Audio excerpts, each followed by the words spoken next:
법원이 윤석열 대통령의 구속 취소 신청을 인용했다라는 소식이 지금 전해져서 좀 한마디로 난리가 났는데요.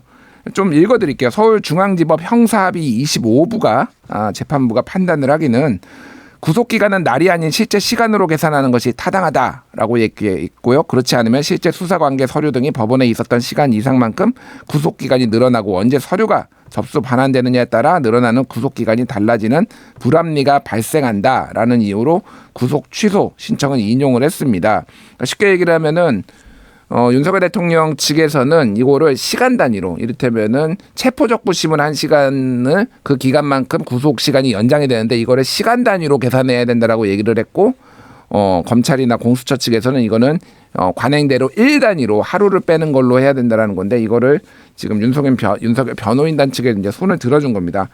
의원님, 네. 요거 또 법조인이시기도 하시니까 네네. 요거 좀 어떻게 보셨는지 궁금합니다. 사실은 이제 좀 당황스러워요. 왜냐하면은 형사소송법에서는 시간으로 규정한 규정이 있고요. 일 단위로 규정한 규정이 있습니다. 예. 인신 구속 관련돼서도요. 예를 들어 체포 같은 경우는 48시간 이렇게 딱 돼 있고요. 구속에 대해서는 뭐 10일 이런 식으로 일로 하고 있습니다. 그렇기 때문에 법에서는 시간과 일을 명확히 구분하고 있다고 보는 것이 맞을 것 같고요. 그럼 법문에 따라서 시간으로 규정된 경우에는 시간으로 산정하는 것이 맞고 예. 일로 규정된 것은 일로 산정하는 것이 맞다라고 보는 것이 맞을 겁니다. 실무도 계속 그런 방식으로 진행돼 왔다는 거죠. 그래서 검찰도 이런 방식으로 진행된 적이 없다라고 얘기한 거고 오늘 보니까 이제 뭐 판사 출신이나 뭐 교수 출신 변호사들도 글들을 쓰는데 실무례하고 완전히 다른 이번에 결정한 거다 법원이. 제가 궁금한 게 네. 이렇게 시간 단위로 계산해 가지고 뭐 구속된 사람이 풀려난 사례가 이전에 있었습니까? 그러니까 실질적으로 그런 전례가 없이 오히려 실무에서 진행되던 사례들을 뒤집어 엎는 거라고 지금 평가를 받고 있는 거예요. 이게 처음 있는 일이에요. 예. 그러니까 저는 뭐 법원이 이렇게 결정했던 그 취지에 대해서는 공감할 수는 있어요. 뭔가 인신 구속이라는 것은 매우 엄중한 사안이기 때문에 엄격하게 판단하고 되도록이면 그 기간을 줄이려고 노력해야 된다. 맞을 수 있습니다. 그러나 아무리 좋은 취지라 하더라도 법문을 뛰어넘고 해석할 수는 없잖아요. 그런데 아까 말씀드렸던 대로 법문 자체가 시간의 경우, 일의 경우를 명확히 구분해서 규정돼 있고 그렇다면 그 규정에 따라서 해석해주는 틀 안에서의 해석이 필요한데 제가 봤을 때 이 틀을 좀 넘어선 것 아닌가 이렇게 보여집니다. 예. 그렇군요. 또 이제 오늘 설명 자료 그리고 이제 결정문을 다 읽어보니까 이런 내용이 있더라고요. 공수처의 수사 범위에 내란죄가 포함되어 있지 않다는 윤 대통령 측의 주장도 이제 검토를 했는데 이게 대법원까지 좀 이게 어떤 판결을 받아보는 게 낫겠다. 그게 이 지금 이런 여러 논란을 해소하는 데도 도움이 되겠다라고 했습니다. 그러니까 단순히 구속일자를 시간이나 일로 계산하는 것뿐만이 아니라 지금 공수처에 내란죄 수사가 있느냐 없느냐. 이제 대통령 같은 경우에는 특히 이제 내란이나 외환 아니면은 재직 중 형사소출을 받지 않는데 직권 남용과 관련된 내란죄를 수사를 한다라고 해서 지금 공수처나 검찰이 수사를 한 것에 대해서 문제 제기를 윤석열 대통령 측이 해왔던 거고 요거를 지금 받아들였다기보다는 어쨌든 검토는 해봐야 된다. 대법원 처음 있는 일이니 대법원의 어떤 판례를 봐야 된다 이런 취지로 지금 요것도 같이 적어놨더라고요. 요거는 좀 어떻게 보셨습니까? 그러니까 사실 이 부분은 자세히 읽어보시면 이 판사도 지금 수사권이 있다고 일단 전제하고 있어요. 여기 이런 문구가 있거든요.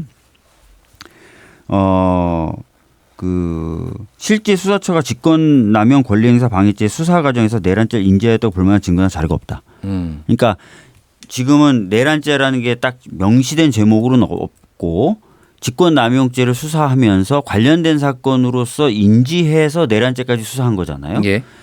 요 방식을 쓴 것이 적법하냐에 대해서 바로 부적법하다고 판단하지 않고 그런 과정이 있었는지 볼 만한 증거가 없다라고 얘기한 거예요. 그러니까 이런 수사권, 그런 방식의 수사권은 있다는 걸 전제하고 있다는 걸 알 수 있겠고 그렇지만 그래도 저쪽에 계속 주장하니 뭐 대법원 판결을 받아서 깔끔하게 정리하면 좋겠다라는 취지인데 대법원은 아시다시피 이미 법원 행정처장이 대법관이거든요. 예. 국회에 나서 수차례 이러한 법리로 발부됐던 영장들에 대해서 적법하다고 했어요.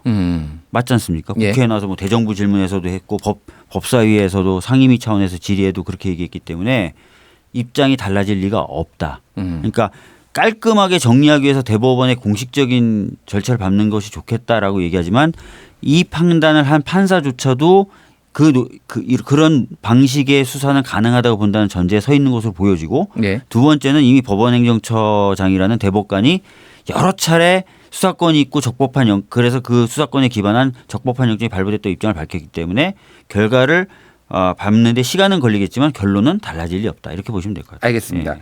자, 이제 이러면 검찰의 어떤 향후 대응이 중요할 것 같은데 이제 법 조항을 보면은 검찰이 7일 안에 항고 즉시 항고. 예, 항고를 해야 된다. 근데 7일 안에 안 하면은 윤석열 대통령은 이제 석방이 되는 거죠. 그러니까 예. 이거 어떻게 검찰이 그러면 항고를 안 할 수도 있다고 보십니까? 그렇지는 않습니다. 왜냐하면은 법원의 판단에 대해서 검찰이 일단 첫 번째 입장을 내놨는데 이렇게 내놨어요.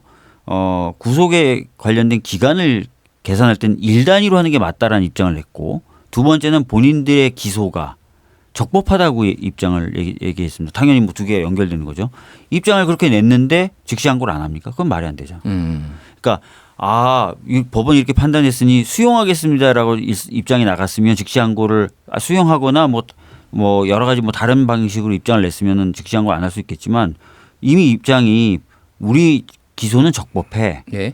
또 구속은 일 단위로 계산하는 게 맞아. 실무적으로 항상 그렇게 해왔어라고 입장이 나갔기 때문에 즉시 항고를 할 수밖에 없고 또 많은 법조인들이 얘기하는 대로 이 판단을 검찰이 그냥 받아 앉잖아요. 예. 그럼 유사한 사례에 대해서 다 전수 조사를 해야 돼요.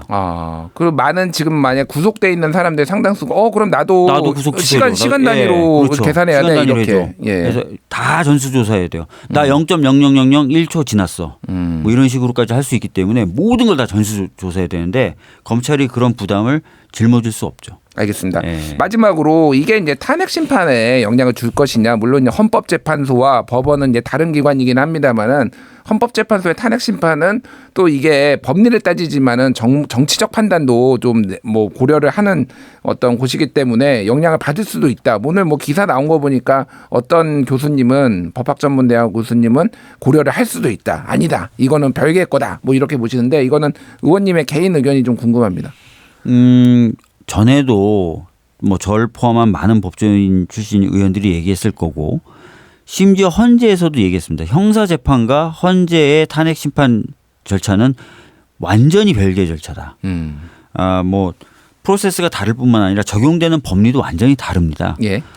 이것은 헌법과 법률을 그냥 위배해서 징계를 받을 만한 것이냐를 따지는 거고 지금 우리가 얘기했던 형사 절차는 내란죄가 성립하느냐 여부를 따지는 거라서 완전히 다른 논리가 적용이 되고요. 특히 탄핵 심판에서 헌재가 변론 준비 기일 2번을 거치면서 쟁점을 이미 다 정리했어요. 그 쟁점 정리된 것 다시 한번 좀 말씀을 드리면 첫 번째가 절차적 요건과 실질적 요건을 갖추지 않고 계엄을 선포했는가가 첫 번째 쟁점입니다. 두 번째가 계엄을 선포하면서 발표한 포고령 특히 그중에 1호가 헌법에 위반되는가가 두 번째 쟁점입니다. 예. 세 번째가 계엄을 선포하면서 원래 국회에다는 군을 투입할 수 없는데 군을 투입했느냐. 네 번째가 선관위에 군을 투입했느냐. 요거예요. 요 네 가지거든요. 예. 요 네 가지는 들으시면서도 느낌이 오시겠지만 다 증명이 됐습니다. 예. 알겠습니다. 요거 하나만 더 여쭙고요. 근데 이제 헌법재판소에서도 형사소송법을 준용을 해가지고 이런 뭐 이런 재판 절차를 진행한다라는 얘기가 있으니까 이게 영향을 줄 수도 있다. 뭐 이런 얘기들이 있어서 제가 아닙니다. 다시 한번 예. 아까 말씀드렸던 것처럼 이번에 구속 취소 결정의 이유가 된 거는 유무죄를 판단했던 것이 아닙니다. 예. 구속의 기간을 시간 단위로 셀 거냐 일 단위로 셀 거냐는 셈법의 문제예요. 예. 셈법의 문제. 그렇기 때문에 유무죄의 문제라든지 증거의 어떤 증거 능력이나 증명력의 문제라든지 또는 소명 정도라든지 이런 것을 가지고 구속 취소한 게 아니다. 그래서 형사 사건에서조차도 영향을 미치진 않을 것이다. 이렇게 네. 보시면 될 것 같아요. 알겠습니다. 네. 이 이야기는 저희가 향후 취재와 인터뷰들을 통해 또 다음 시간에 자세히 짚어보도록 하겠습니다.